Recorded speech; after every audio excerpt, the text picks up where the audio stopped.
Assalamu alaikum and a very good afternoon to our special guest and the lovely audience watching out there. This is Shah Samar and I welcome you all to the 21st podcast of the SharePen Official, a platform for the emerging artists. Ladies and gentlemen, we have tried our best to bring the best for you from the best.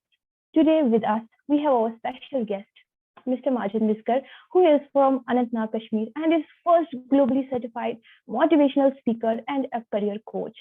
Besides this, he is also a part of the leading and enterprising educational group from City University, Punjab. And according to our research, I would also like to mention that Mr. Majid Miskar is the youngest branch manager of the HDFC Bank in the Jammu and Kashmir Union Territory. So before we start this meeting further, I would like to invite Mr. Majid Miskar, sir, our guest, to say something more about themselves. Assalamu alaikum and thank you so much for this welcome note and the introduction. I want a little correction here. You mentioned that I am the youngest branch manager of HDFC Bank. Yes, I was working with HDFC Bank. So once I left there, I just left in last 2 months. I have been working with City University from last 2 months. I was working with HDFC Bank for 8 or 9 long years. So I was the youngest branch manager over there, but now I have switched to City University, Punjab. I work there. Apart that, I follow my passion of public speaking. I'm the first motivation speaker of Kashmir. So I have been conducting sessions all over the North India in different colleges and universities in Valley and outside the Valley. And since COVID has hit us, now this has confined, the sessions have been confined to webinars only. Earlier, I used to go for in-campus sessions.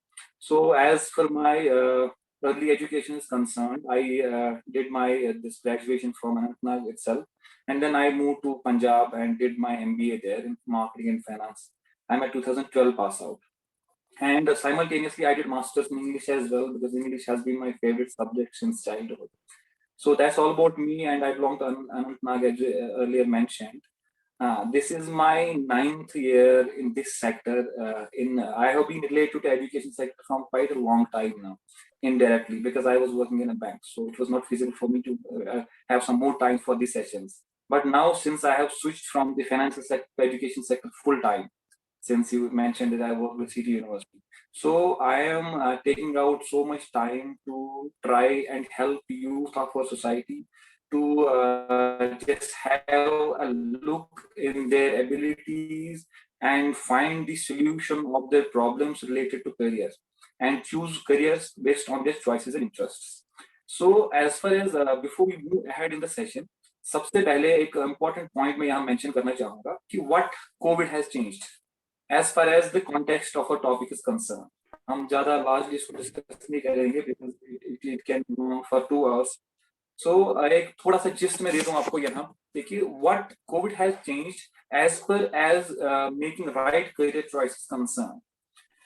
So everybody knows healthcare has the utmost importance currently across the globe. Healthcare एक ऐसा sector है, एक ऐसा segment बन गया है जहाँ पे you need more volunteers, you need healthcare workers as full-time employees, you need more of a focus. Now, to be very precise, it's because of the COVID we need more healthcare workers. It's because world has understood. सारी दुनिया, पूरी दुनिया में जितनी भी countries हैं, जितनी भी cities हैं, जितने भी लोग हैं, सबको ये चीज समझ आ गई कि this is the sector which needs more focus, which needs more investment, which needs more करते हैं. Everything revolves around this sector, healthcare sector. This has utmost importance. अभी I was going through a research recently. I don't remember actually. I guess it was from Boston. 8 crore healthcare workers in next 10 years. So that's a huge size. तो 8 करोड़, इसका मतलब जब 8 crore professionals चाहिए होंगे पूरी दुनिया को अगले 10 साल में, और even 5 within this frame. As per one of the research, one of the surveys of India is concerned, it is being said that India would require at least 4 CR people in healthcare, in the segment of healthcare in next 5 to 6 years. So it's a huge number. So now if we talk about the career choices based on our interests, So maybe sometimes, for example, if I have a different interest, but what we actually think when we talk about when we talk with our parents, we talk to our choice है, आप क्या करना चाहते हो, अगर मैं ये चीज कर रहा हूँ, if I'm opting for this career, what is the scope? So in that case, if we are looking for such things, such career, अगर हम ऐसा कोई career choose करना चाहते हैं जिसका scope बहुत अच्छा हो, so at this point in time, healthcare is the number one. हाँ, अगर हम इसको segment करें, categorize करें कि सबसे number one पे क्या आता है, that's healthcare. Everybody knows it, and I don't think anybody would be having any disagreement on this note. जो मैंने ये बात करी. Apart that, now world is becoming digital. हम second point पे आते हैं. World is becoming digital. 31st December 2019 जो भी बड़े सेमिनार्स होते थे, वर्कशॉप्स होते थे, जो भी मीटिंग्स होती थी पूरी दुनिया में, तो it use to be face to face event. Corporate hub में बहुत बड़ी कंपनी में काम करता था, तो it needed a large investment. For example, a group of 5 employees flying from India to USA, India to Canada, India to UAE, इस पे काफी खर्चा आता था. ठीक है, माइंड में स्टक नहीं हुआ था कि हम इस ऑनलाइन मोड को, इस डिजिटल प्लेटफॉर्म्स को पूरा इस्तेमाल करें. Although it was being used, but not to such extent जो हम पिछले 1.5 साल से देख रहे हैं. Everything is digital now. पूरी दुनिया में जितनी भी कंपनीज है, जितने भी कॉर्पोरेट हाउसेस हैं, जितनी भी मार्केटिंग एजेंसीज हैं, जितने भी आईटी हाउसेस हैं, everything has become digital. जो भी मीटिंग्स, जो भी trainings, whatever is happening online. In fact, if we talk about the schools, the college, the universities, everything is digital. Education has become online. Even in some cases where it is possible कि हम healthcare suggestions भी doctor से ले, वो भी online होती है. Now, the second point I mentioned here, I'm just repeating what I said to make it comfortable for the audience to have a complete look over what I am telling here. The second point I mentioned here is digitalization of the whole world. पूरी दुनिया में सारे काम digital हो रहे हैं. And if we come to the third point, that is IT, information technology. So when we talk about digital, so going digital is incomplete to talk digital if we are not if we are not combining this digital thing with IT. IT infrastructure जो है, that is most important, वो सबसे important है. Primarily हम जब बात करेंगे किसी भी डिजिटल प्लेटफॉर्म की, so it all needs everything, every digital platform, everything needs this IT, information technology का जो इंफ्रास्ट्रक्चर है, so that's very important. So अगर हम अब now coming back to our main topic, अगर करियर की बात करें तो करियर के लिहाज से अभी health care is number one. अगर हम health care as a career choose करें, किसी को इंटरेस्ट है +2 के बाद नर्सिंग में जाने का, किसी को इंटरेस्ट है ऑप्थोमोलॉजी में जाने का, रेडियोलॉजी में जाने का,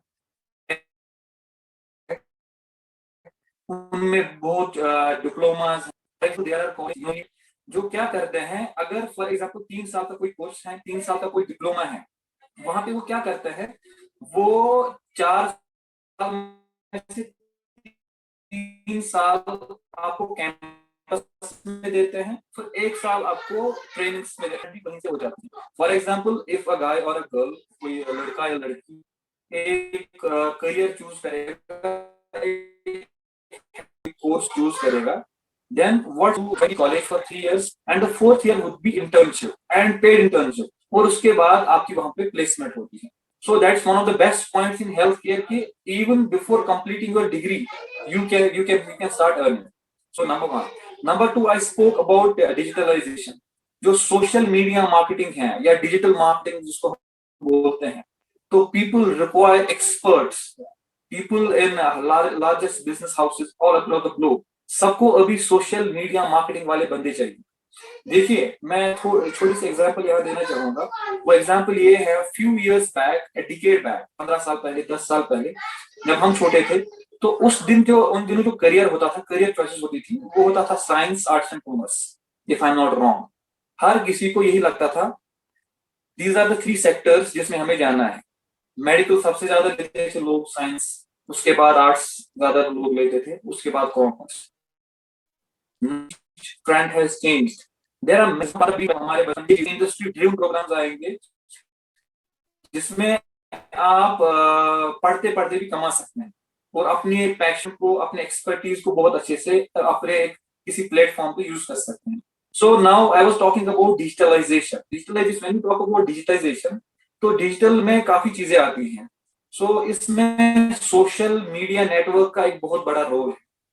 जैसे फॉर एग्जांपल कोविड से पहले या जब ऐसी सिचुएशन अराइज हुई दुनिया में, इससे पहले काफी ऐसे प्रिंट मीडिया वाले एडवर्टीजमेंट्स होते थे, डोर टू डोर थे कि लोगों को एक जगह पे असेंबल करते थे, 200 लोगों को, 500 लोगों को किसी ऑडिटोरियम में, फिर अपने प्रोडक्ट को, अपनी सर्विस को मार्केट करते थे। Now we have everything available. Internet is there. We have a smartphone. We have tabs. We have laptops. And we have IT infrastructure. And we have good brains जो इस चीज को transform कर रहे हैं।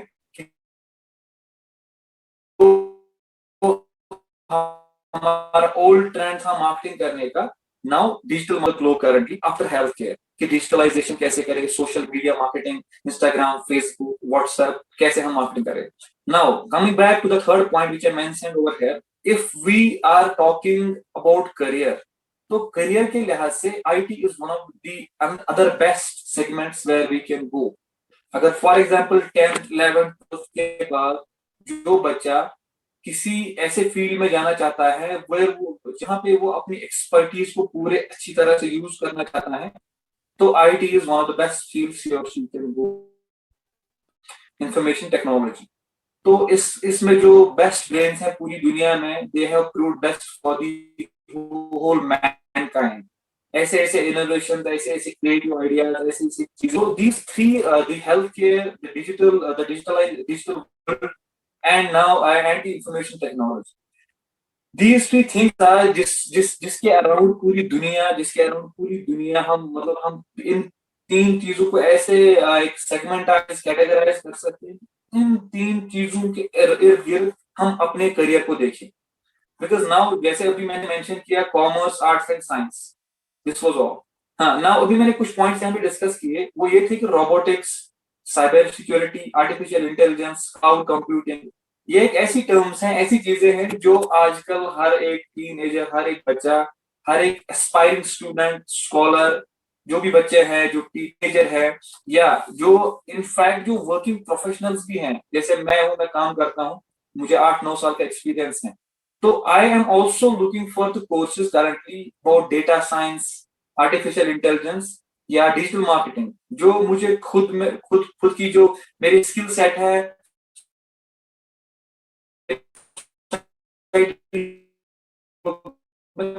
कंट्रीब्यूट कर पाऊं। So these are the things जो मैंने पॉइंट्स यहाँ डिस्कस किए। और जो वर्किंग प्रोफेशनल्स हैं, एंटरप्रेन्योर्स हैं, जो बिजनेस करते हैं, जॉब करते हैं, तो they all are also looking for these courses. Now जो हमारा आज का टॉपिक है, इट्स रिलेटेड टू करियर। जैसे हाँ, अगर मैं जिस्ट में कहूँ कि making right career choices based on your interest and choices, ठीक है।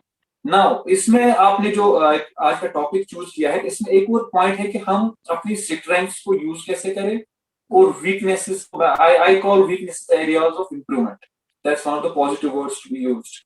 मैं वीकनेस को वीकनेस नहीं बोलता हूं, मैं उसको बोलता हूं एरिया ऑफ इंप्रूवमेंट, जिस चीज को हम इंप्रूव कर सकते हैं। बिकॉज अगर हम वीकनेस बोलेंगे, तो there are many people I have met in my life जो इस वीकनेस वर्ड को फिर इतना ज्यादा अपने माइंड पे हावी होने देते हैं, जिससे फिर लाइफ में प्रॉब्लम्स होती हैं और हमारा जो एफर्ट है वो कहीं ना कहीं वेस्ट हो जाता है। So weakness I call area of improvement. अगर हम स्ट्रेंथ की बात करें, नाउ पहले we will talk about for next 5 minutes we will talk about strength. Strength होता है for example what I'm good at, right? Yes, sir. I'd like to quote an example here. For example, if I am a BA, Bachelor of Arts student, I have a subject combination of economics, political science, history, Islamic studies, and I have English. All right, it's for everyone. जो भी हमारी audience हैं, जो भी बच्चे इस podcast को सुनेंगे, तो ये एक बहुत ही प्रिसाइज और सिंपल एग्जाम्पल है। हाँ, तो that has been my mantra जब मैं ग्रेजुएशन में था, मास्टर्स में था।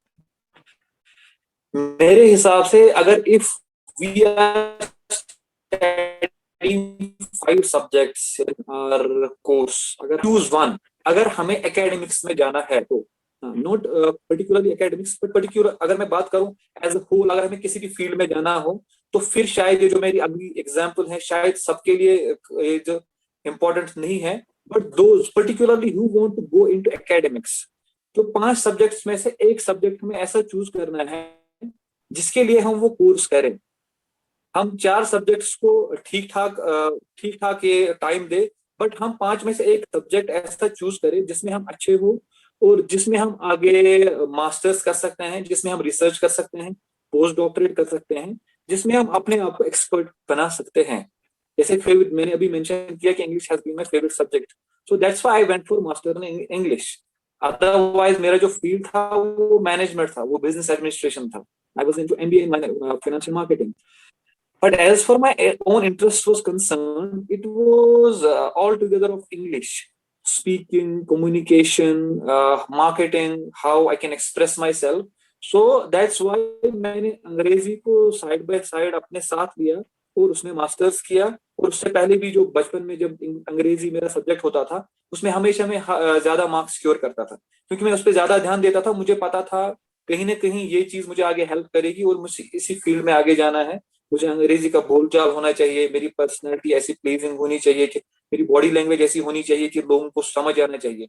इट्स नॉट अबाउट, हाँ अगर हम अभी इस पर्सनैलिटी की बात करें, बॉडी लैंग्वेज की बात करें, कि मैं बीच में एक बात करूंगा पर्सनैलिटी के बारे में, because most of the people, अगर हम अपने रीजन की बात करें जहां हम रहते हैं, शायद कहीं ना कहीं काफी लोगों को ये एक मिसकंसेप्शन है कि अंग्रेजी बोलना इज एवरीथिंग। हाँ, इट्स नॉट एवरीथिंग। कम्युनिकेशन, अगर आप अपनी मदर टंग में भी, कश्मीरी में भी बात करते हैं, and if you are able to express yourself, if you are presentable, अगर लोगों को आपकी बात समझ आती है, अगर आप हिंदी में बात करते हो, कश्मीरी में करते हो, उर्दू में करते हो या अंग्रेजी में करते हो, किसी भी लैंग्वेज में, फ्रेंच में करते हो, हाँ अगर लोग जो आपकी ऑडियंस हैं अगर उनको आपकी बात समझ आ जाती है, ठीक है, इफ यू आर प्रेजेंटेबल, तो then no need to worry. It's not necessary कि आपको हर एक अंग्रेजी का वर्ड आए, आपको स्ट्रॉन्ग वोकेबलरी हो। So I mean to what I mean to say here is communication is कि दूसरे बंदे को आपकी बात कितने अच्छे से समझ आती है। जैसे मैं एक चीज यहाँ पे नोट कोट करूंगा, एक बहुत अच्छे फिलोसफर ने ये कहा है, ये मैं एक एग्जाम्पल के तौर पे यहाँ बताऊंगा कि if you are speaking in the audience of 100 people, for example आप 100 लोगों के बीच में बात कर रहे हैं, you are speaker, you are orator, and if 99 are listening only, if only 99 are listening, one is not listening, that can be your fault. So when you are speaking, it's not necessary you speak in English, you can speak in any other language. What matters is कि जो 100 के 100 लोग आपके सामने हो वो सारे attentive होने चाहिए, वो आपको सुनने चाहिए। अगर एक भी बंदा 100 में से, ऑडियंस में से, आउट ऑफ 100 अगर 99 बहुत अच्छे से सुन रहे हैं और एक नहीं सुन रहा है, that means there is a problem, there can be a problem with you, there can be a problem in your speaking skills. इसका मतलब आपको जो अटेंशन है लोगों का वो अपनी तरफ नहीं खींच पा रहे हो। That means you need improvement, you have areas of improvement, everybody has. Like I am a motivational speaker, so I can not be perfect every time, I can make mistakes, and I consider my self a learner. मैं लोगों से सीखता हूँ and I will be learner for ever. और ये एक बहुत ही अच्छी चीज है जो मैंने अभी यहाँ पे कोट की कि we should consider ourselves learners. ये एक बहुत बड़ी बात है। अगर हम अपने आप को लर्नर समझते हैं, हम ये समझते हैं कि हम हर दिन अपने आप में इम्प्रूव करेंगे, हम हर एक छोटे बड़े से, सीनियर से, जूनियर से सीखेंगे, तो that's a very good concept. Now coming back, जो हम स्ट्रेंथ्स की बात कर रहे थे, जो हमारा मेन टॉपिक का एक हिस्सा है स्ट्रेंथ। फॉर एग्जाम्पल जैसे मैंने यहाँ पे बोला कि 5 सब्जेक्ट्स में से आपको एक ऐसा सब्जेक्ट लेना है जिसमें आप बहुत अच्छे हैं, so that is one of the strengths, वो आपकी स्ट्रेंथ है, आप उस पर ज्यादा मेहनत करो। Point number 1। Point number 2 is you practice that strength. जो आपकी स्ट्रेंथ है, अगर आपकी स्पीकिंग स्किल्स अच्छी हैं, जैसे मैं वेबिनार्स करता हूं, now I have started doing the sessions on public speaking, stage fair, या इंटरव्यू स्किल्स। जो इंटरव्यू में प्रॉब्लम होती है, हम बहुत काबिल होते हैं, हम एकेडमिकली बहुत स्ट्रांग होते हैं, बट हमें इंटरव्यूअर को इम्प्रेस करने की वो स्किल्स नहीं होते हमारे में। वो आई कांटेक्ट लैक करते हैं, पर्सनैलिटी डेवलप हमारी वैसी नहीं हुई होती है, तो बॉडी लैंग्वेज हमारी ऐसी नहीं होती है। ऑल्दो हमारे जो स्कोर्स होते हैं वो 99 आउट ऑफ 100 होते हैं, 99% होते हैं, 98% होते हैं, तो बट जो स्पीकिंग स्किल्स हैं, प्रेजेंटेशन है, तो उसमें हम लैक कर रहे हैं। So I have started these sessions also कि पब्लिक स्पीकिंग आप कैसे करो, इंटरव्यू स्किल्स कैसी हो आपकी, और आप कहीं मतलब आप कहीं लेक्चर दे रहे हो, स्कूल में प्रेजेंटेशन दे रहे हो, तो वहां पे आप कैसे अपनी स्ट्रेंथ को या अपनी एरिया ऑफ इम्प्रूवमेंट को कैसे आप इम्प्रूव कर रहे हो। कमिंग बैक स्ट्रेंथ, हाँ स्ट्रेंथ में सबसे पहला पॉइंट मैंने ये बोला कि आपको चूज करना है कि आपकी स्ट्रेंथ क्या है, आपको वो पॉइंट आउट करना है, and you are the best जज of yourselves, right. So we were talking about strengths, right. Strength में सबसे पहला पॉइंट है we have to figure out और point out what is our strength. सबसे पहले हमें खुद को पता होना चाहिए कि हमारी स्ट्रेंथ क्या है, and the second point is we have to practice that strength. हम जितना प्रैक्टिस करेंगे अपनी स्ट्रेंथ को और ज्यादा उसको स्ट्रॉन्ग करने की, तो that is one of the important and basic points. And तीसरी चीज, हमें जो करियर का डिसीजन है वो that should be based on a strength only. These are main 3 points. The first is figuring or pointing out a strength. Second is practicing their strength. And third is जो हमारी career का decision होगा that should be based on a strength. Definitely, because अगर आपकी strength as a student, आपकी student life में strength है कि आप बहुत ज्यादा hard working हैं, so we have to choose such a profession जहाँ पे हमारी जो hard work या smart work है उससे हमें maximum फायदा मिले। So these are the 3 main points जो हमें strength के साथ लेने हैं, और जब भी हम स्ट्रेंथ की बात करें तो ये 3 पॉइंट्स के रिवॉल्व ही हम बात करें, मतलब इन्हीं 3 पॉइंट्स के रिवॉल्व ही बात होगी। And now we will talk about, जैसे आपने मेंशन किया था weaknesses, so I call it area of improvement. तो स्ट्रेंथ की बात हमने करी, now we will come to the areas of improvement. So same जैसे हम स्ट्रेंथ का पहले सबसे बेसिक पॉइंट है कि हम उसको पॉइंट आउट करेंगे, हम उसको फिगर आउट करेंगे, तो same it's very simple, same with this area of improvement जिसको वीकनेस बोलते हैं, कि हमें देखना है, हमें फिगर आउट करना है, हमें पॉइंट आउट करना है कि कहाँ पे हम लैग कर रहे हैं, क्या कम्युनिकेशन हमारी वीक है, क्या हमें कम्युनिकेशन में, क्या हमारा बॉडी लैंग्वेज ठीक नहीं है, क्या हम प्रेजेंटेबल नहीं है, क्या हम ज्यादा वक्त नहीं दे पा रहे हैं अपने एरिया ऑफ इंप्रूवमेंट को ठीक करने में, क्या हमारा बोल चाल उस लेवल का नहीं है कि आगे वाले बंदे को समझ आ जाए। So there are many things which we have to notice, understand and then start practicing to build and improve on those areas of improvement, जिसको एरिया ऑफ इंप्रूवमेंट बोलते हैं। उस चीज को हम क्या करेंगे, हम फिगर आउट करेंगे, फिर उस चीज को प्रैक्टिस करेंगे ठीक करने की, एंड वो तब तक प्रैक्टिस करेंगे जब तक वो एरिया ऑफ इंप्रूवमेंट वाकई में इंप्रूव ना हो, जब तक वो वीकनेस हमारी स्ट्रेंथ में तब्दील ना हो। So this is all about making right career choices, having keeping in mind the strengths and your weaknesses. Now, before we move ahead for the conclusion of our podcast, I would like to mention a story here. क्योंकि मैं जिस भी session में जाता हूँ, जो भी session करता हूँ, मोस्टली मैं हर एक सेशन में एक स्टोरी शेयर करता हूँ। This is one of the greatest stories of all time. Story goes like this, and this story is based on self-belief, trust in ourselves, in our abilities. Because I believe जब तक आपको अपने आप पे भरोसा नहीं होगा, तब तक हम कोई भी काम अच्छे से अंजाम नहीं दे सकते हैं। Because people know you as per their perception. लोग आपको उतना ही समझेंगे, लोग हमें उतना ही जानेंगे जितनी उनकी जो लेवल है, जितना वो सोचना या समझना चाहते हैं, लोग वो उतना ही हमें समझेंगे, right? So we are the best judges of ourselves. सबसे ज्यादा इंसान अपने आप को खुद जानता होता है, right?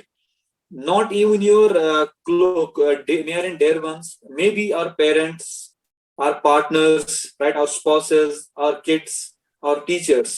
Maybe वो हमें बहुत करीब से जान सकते हैं, but जितना आप अपने आप को ज्यादा करीब, मतलब जितना आप अपने आप को जान सकते हैं, उतना करीबी आप कोई और नहीं जान सकता।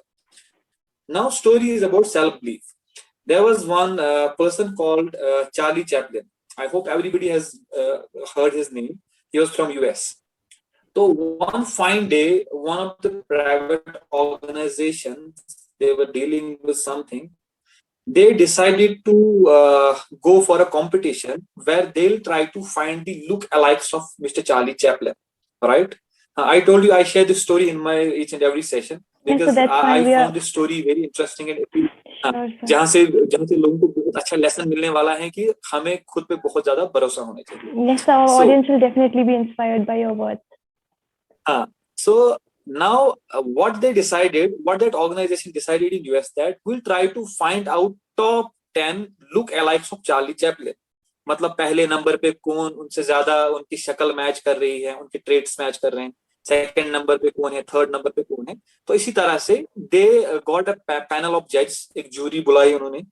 उसके बाद लोगों की भी राय ली, पब्लिक ओपिनियंस भी लिए कि ये जो लोग हैं इनमें हम अब वोटिंग करेंगे कौन सबसे ज्यादा चार्ली चैपलिन के जैसा दिखने वाला है. And what happened, somehow mister Charlie Chaplin was in the city. वो उन दिनों उधर ही थे जिस सिटी में जो उनका होम टाउन था, होम सिटी थी, जहां पे कंपटीशन हो रहा था. And he got to know about this competition हो रहा है, ऐसा कोई कंपटीशन हो रहा है. And what he did is he secretly took part in that competition, right. उन्होंने किसी को नहीं बताया, वो सीक्रेटली गए और उस कंपटीशन में हिस्सा लिया. I am talking about real Charlie Chaplin, right. And then he went there. तो वहां पे जब जो भी कंपटीशन था, जो भी उसमें क्राइटेरिया था, जो लोगों ने फिर जज किया, पब्लिक ओपिनियन की राय ली, जो जज से एक जूरी बैठी थी वहां, सबने जब डिसीजन लिया, लास्ट में जो वोटिंग आई, तो व्हाट वाज फाउंड कि चार्ली चैपलिन को फोर्थ और फिफ्थ नंबर पे रखा गया था. जो ओरिजिनल चार्ली चैपलिन थे उनको उनके जैसे दिखने वालों में चौथे या पांचवें नंबर पे रखा गया था. So the crux and gist of the story is, लोगों ने उनको मत भी जज किया अपने तरीके से. लोगों ने जो असल में चार्ली चैपलिन थे, जो वाकई में चार्ली चैपलिन थे, रियल चार्ली चैपलिन थे, उनको पांचवें नंबर पे खड़ा किया उन बंदों में से कि ये चार्ली चैपलिन के पांचवें नंबर पे उनके जैसे दिखने वाले हैं. And he was the real Charlie Chaplin. So लोग हमें उतना ही जान सकते हैं, उतना ही पहचान सकते हैं जितनी जितनी उनकी पहुंच हो, नजर हो, जितना वो हमारे बारे में परसेप्शन, जितना वो हमारे बारे में सोचना चाहते हैं, परसेप्शन क्रिएट करना चाहते हैं, या कोई भी रीजन भी हो सकता है कि लोग हमें क्यों इतना ही जज कर सकते हैं. So and I always say this in each and every session of mind कि अगर आप लाइफ में, we are talking about career today, अगर आप कोई भी करियर चूज करना चाहते हैं लाइफ में जिसकी वजह से सोसाइटी को, आपके घर वालों को, आपको कोई नुकसान नहीं हो, कोई प्रॉब्लम नहीं हो, वो एक्सेप्टेबल हो, उसमें सारे प्रॉपर एथिक्स फॉलो हो रहे हो, then you should go ahead with that. You should completely, you should willingly go with that. चाहे सोसाइटी से सोशली, मॉरली, इथिकली वो करेक्ट है, लेकिन लोग उसको अपने नजरिए से देख रहे हैं, उनको ठीक नहीं लग रहा है, you should go ahead with that. अगर आपको ठीक लग रहा है, अगर वो सोशली, मॉरली, इथिकली एक्सेप्टेबल है, सोसाइटी में एक्सेप्टेबल है, आपकी फैमिली में एक्सेप्टेबल है, आपकी कम्युनिटी में हर एक लिहाज से एक्सेप्टेबल है, आपको अपना दिल बोल रहा है कि yes this is the best career which where I can make best use of my skills, you should go ahead with that. Because I told you, perception is something जो आप एक सेम चीज को अपनी तरह से जज करेंगे और मैं अपनी तरह से जज करूंगा. So at last I would like to say कि जो करियर होता है वो हमारा एक हिस्सा होता है लाइफ का. That's not everything of life. वो हमारी जो है पूरी पूरी जिंदगी नहीं है, बट वो एक मेन हिस्सा है. So we should not stress ourselves. हमें स्ट्रेस नहीं लेना चाहिए, हमें इतना ज्यादा डीपली इन्वॉल्व नहीं होना चाहिए कि मैं कौन सा करियर चूज करूं, कौन सा नहीं करूं. इस पे हमें अपने मेंटल हेल्थ और फिजिकल हेल्थ को इफेक्ट नहीं करना चाहिए. हमें बहुत कामली, बहुत वाइजली अपने आसपास के जो नियर एंड डियर वंस हैं उन लोगों से मशवरा करके अपने पेरेंट्स की राय जान लें, अपने टीचर्स, अपने मेंटर्स, अपने फ्रेंड्स की राय जान लें. एंड देन सबकी राय जब जान ले, फिर एक अपने कंसेंसस पर पहुंचे, अपने एक डिसीजन पर पहुंचे, फिर अपने जो है एरियाज ऑफ इम्प्रूवमेंट देखे, और फिर स्ट्रेंथ, जैसे मैंने शुरुआत में कहा कि जो भी हमारा जो चॉइस होगा career based on our interest and choices, वहां पे सबसे पहला पॉइंट ये होना चाहिए कि स्ट्रेंथ क्या है हमारी. उसी को लेके, उसी को देख के, उसी के अराउंड रिवॉल्व करके हम अपने करियर का डिसीजन लेना चाहिए, no matter what other people are thinking about us. Because if I am repeating these words, ethically, socially, morally, if it is acceptable in the society, you should go ahead with that career. चाहे लोग आप अपने नजरिए से कुछ भी आपको गलत बोले, गलत जज करे, but you should go ahead, you should follow your passion. Like I'm giving my example, I have given my 8 to 9 years to the financial sector, right? And I openly admit this, I was there by chance. I was not there by choice. वो मेरी choice नहीं थी. I was there by chance. But now the field I am in today, I am here by choice, right? एक तो मैं enjoy भी करता हूँ, ये मेरा profession भी है, ये मेरा livelihood भी है. I am earning out of it. One point is that I'm at the same time I am following my passion. It's not easy कि जो आप, it's not, ये हर एक की किस्मत में नहीं होता है. I wish Almighty हर एक इंसान को ऐसी चीज, ऐसी नियामत से बेस्टो करे, ऐसी चीज से नवाजे कि जो आपका पैशन हो, जिससे आप खुश होते हो, जिससे आपको मेंटल पीस मिले. तो I thank you very much to all of your team for having me here today. It was so nice talking. Thank you so much. Thank you so much, sir, for sharing these words of wisdom and inspiration with us. I know हमारी सारी audience आज आपसे बहुत inspired हुई होंगी. So before we conclude this, I have few of the queries that I would like to ask you. Perfect. Yes, sir. So dear audience, as already discussed, our topic is about the prerequisites for choosing a career and the ways to build our strengths and work on our weaknesses, as already discussed by our inspirational mentor here. So I have few of the queries that I know, sir, you will give us the best inspirational answers for these queries, and we will definitely get these answers perfectly in our mind.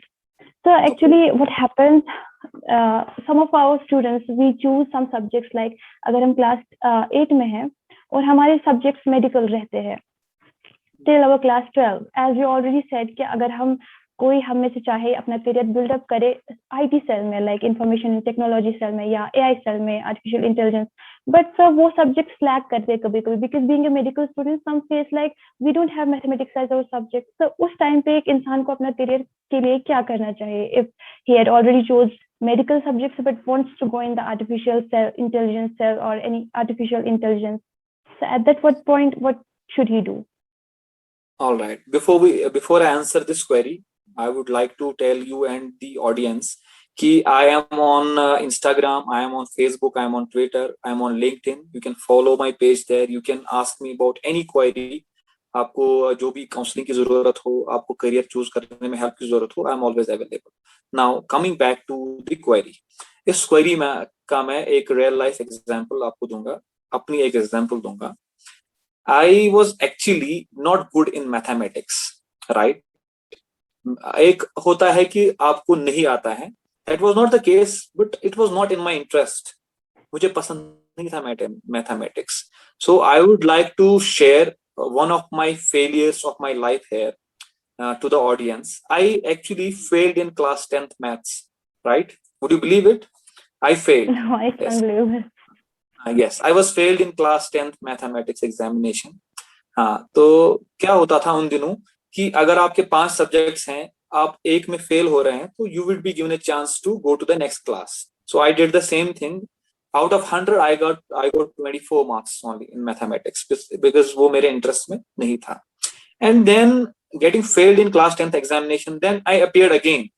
फिर जब मैंने वो biannual exam दिया, तो I got 43 marks and I was happy. I was content कि मैंने 43 लाए 100 में से, because maths was not my cup of tea.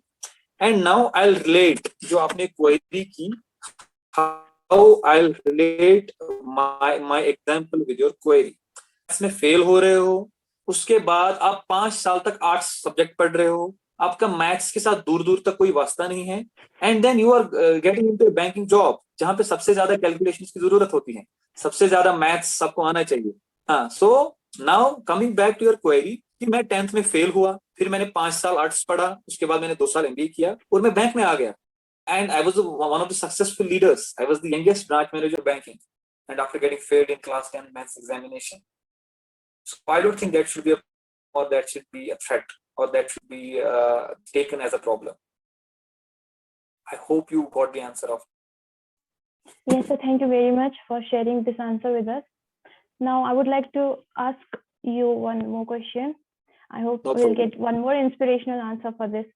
So the Yes. query is, when a student clears his secondary level examination, in most of the cases when we ask the student that which subject are you choosing, or which subject or which course are you studying, or did you opt for, he's like, I opted for non-medical. Why did you opt for non-medical?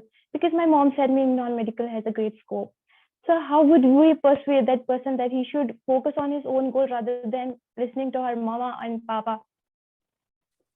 Exactly, that's a very good question. In fact, not only our parents, हमारा जो friend circle होता है, we have seen these cases in my days as well, in my school as well, कि मेरे friend ने अब ये course लिया है, so I will go with that. तो हम बचपन से साथ पढ़ रहे हैं, हम अभी अलग नहीं होना चाहते. We want to go to the same college and pursue same degree. And whether or not you are involved, whether or not you are good in that field. So my simple answer to this query would be, जैसे मैंने अभी भी अर्ज किया, you are the best judge of yourself. You know yourself the best. Not even your parents, your siblings, your friends, your teachers can know to the extent you know yourself. So in that case, we should handle those queries. We should handle the viewpoint our parents are having towards us. Maybe they are sometimes right, but they are not aware that you are good at something. May be वो अपने हिसाब से सही बोल रहे हो, but शायद उनको ये मालूम नहीं है कि आप किसी फील्ड में अच्छे हैं जिसमें आप ज्यादा बेटर कर सकते हैं. So in that case what we can do is we can involve some mentor. अगर आप चाहते हैं कि, because I have done counselling to most of the parents as well. I do counselling not only to the students but to the parents also, जहाँ पे ऐसी problems होती है. So I am there. There are other people also. There are other career coach. There are other mentors. There are other career coach. Rather, I would say कि जो आपकी help कर सकते हैं, जो students की help कर सकते हैं. As I earlier told you, I am available. I am a message or a text away. I am a call away. तो किसी भी ऐसे student को ऐसी problem घर में आ रही है कि उसको अपनी फैमिली में कोई बोल रहा है कि ये मेरे को ये पसंद है लेकिन मुझे ये करने नहीं दे रहे हैं, मुझे डॉक्टर ही बनवाना चाहते हैं घर वाले, but he is interested in aerospace, he is interested in artificial intelligence, तो वो उसमें बहुत अच्छा कर सकते हैं. So in that case, if audience, if the students require my help, I am at their help.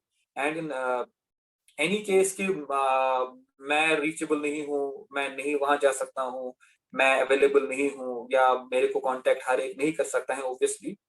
So in that case, I would say कि keep calm, just make your point. उसको एक ऐसा point of discussion ना बनाए जिस पे strong disagreement हो, but make them aware that you are good in this. Show them something, because आपको उनको वो अपना skill set दिखाना है. You have to show them something. Show them that you are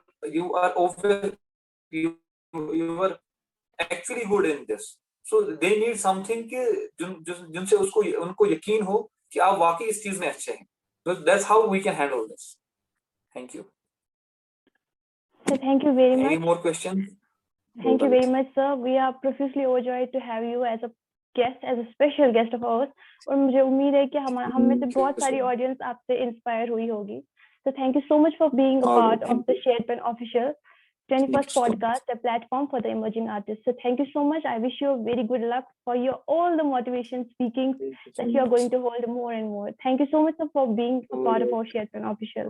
Thank you so I wish good luck to all the audience as well, and you as well. Thank you so Thank much, you. sir.